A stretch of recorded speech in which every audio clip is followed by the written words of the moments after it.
You're listening to Audiology. Support this channel by becoming a member and be sure to submit your requests for topics in the comments below. Since 1954, the U.S. has had a rule in its tax code, known as the Johnson Amendment, that stops all 501c3 nonprofit groups, which include a wide range of organizations from charities to universities and churches, from taking sides in political candidate elections. It is named after Lyndon B. Johnson, a senator from Texas at the time, who played a key role in introducing this rule. Lately, some political figures, like former President Donald Trump, have been trying to get rid of this rule. They argue it's not fair because it limits the ability of churches and other religious groups to speak freely. Critics, however, are concerned because churches, for instance, don't have to report their financials like other nonprofits do. Removing the rule could mean that political donations could become tax-deductible. To address these concerns, on May 4, 2017, Trump issued an executive order intended to lessen the restrictions imposed by the Johnson Amendment, saying it was to protect the freedom of religion and speech. In the United States, there's a part of the tax code known as 501c3. This section is all about the types of organizations that do not have to pay federal income tax. The law specifically mentions groups like charities, religious organizations, science research groups, safety testing operations, literary groups, educational ventures, amateur sports competitions, as long as they are not providing sports facilities or gear, and efforts aimed at preventing cruelty to children or animals. These organizations must be set up to serve these specific purposes exclusively, and they cannot allow any of their earnings to benefit private individuals or shareholders. Also, a significant portion of their work cannot be about influencing legislation, except in some cases outlined elsewhere, and they have to avoid participating in or speaking out for or against political candidates. A key part of this law, highlighted by the Johnson Amendment, is that these tax-exempt groups are totally prohibited from getting involved in political campaigns. If they violate this rule, they could lose their tax-exempt status. This prohibition is not just for religious organizations, but for any group under the 501c3 umbrella. One of the perks of being a 501c3 is not just that the organization itself doesn't pay taxes, but also that people who donate to these organizations can deduct those donations from their taxes, assuming they itemize their deductions. The IRS is very clear on what these organizations cannot do. They are not allowed to donate to political campaigns or make public statements supporting or opposing political candidates.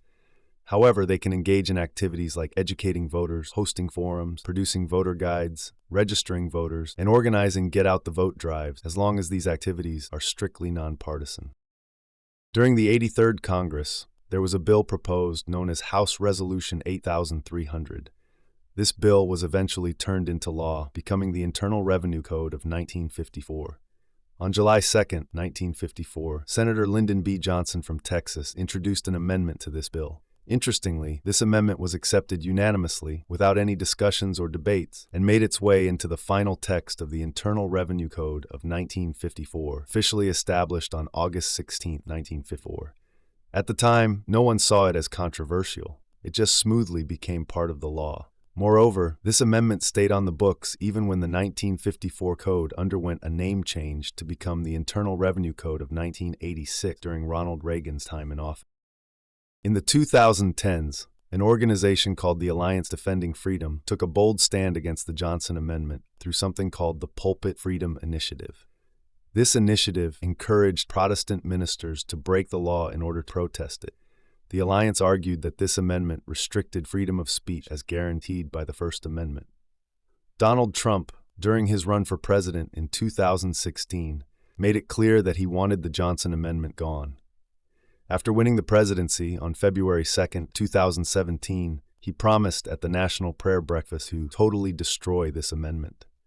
Sean Spicer, who was the White House press secretary at the time, reinforced Trump's commitment to eliminate the Johnson Amendment, which he said would allow faith leaders the freedom to speak their minds without facing consequences. Following this, Republican lawmakers put forward a proposal that would let nonprofit organizations like churches support political candidates with some restrictions on how much they could spend on political activities.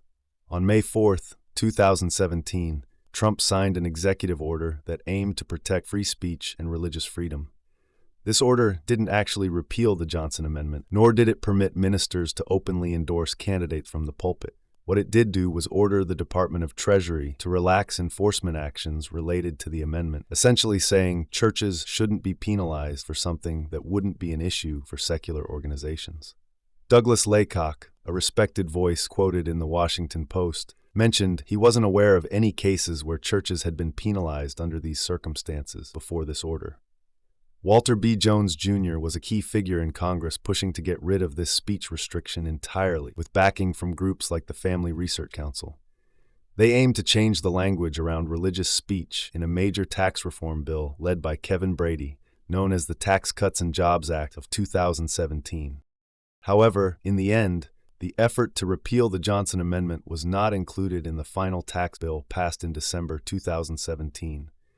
This was because the Senate parliamentarian decided that including the repeal would break a rule known as the Byrd Rule, which is part of the process for passing certain types of legislation.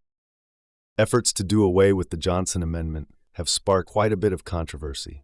One key worry is about how, if this amendment were repealed, political donations could pass through certain nonprofit organizations in a way that would allow donors to get a tax break without the need to disclose these donations. This is especially concerning because churches, differently from other nonprofits, don't have to report these donations. Thomas Barthold from the Joint Committee on Taxation has pointed out that repealing the amendment could essentially turn political donations into tax-deductible ones, which isn't allowed under current rules. Another issue is how mixing politics with the work of nonprofits and religious groups might hurt the public's trust in these institutions. Surveys have shown that both the general public and church leaders predominantly do not support the idea of churches endorsing political candidates. Organizations like the National Council of Nonprofits and the Independent Sector, representing thousands of nonprofit groups, have publicly opposed the repeal. Moreover, over 5,500 organizations, more than 4,300 religious leaders, and over 100 religious groups and denominations have voiced their support for keeping the Johnson Amendment through various letters. There is also concern among many in the Christian community that getting rid of the amendment could turn churches into entities that are too politically involved, similar to partisan super-political action committees. The Catholic Church, for example, stands firm in not using church resources for political ends or making political endorsements from the pulpit, regardless of whether it is legally allowed. Archbishop William E. Lori has highlighted the importance of churches staying out of partisan politics, arguing that it distracts from their main mission to share the gospel and could divide congregations. He has cautioned against any changes to the Johnson Amendment, indicating the broad sentiment against its repeal. Thanks for watching. Share your thoughts in the comments and subscribe for more content.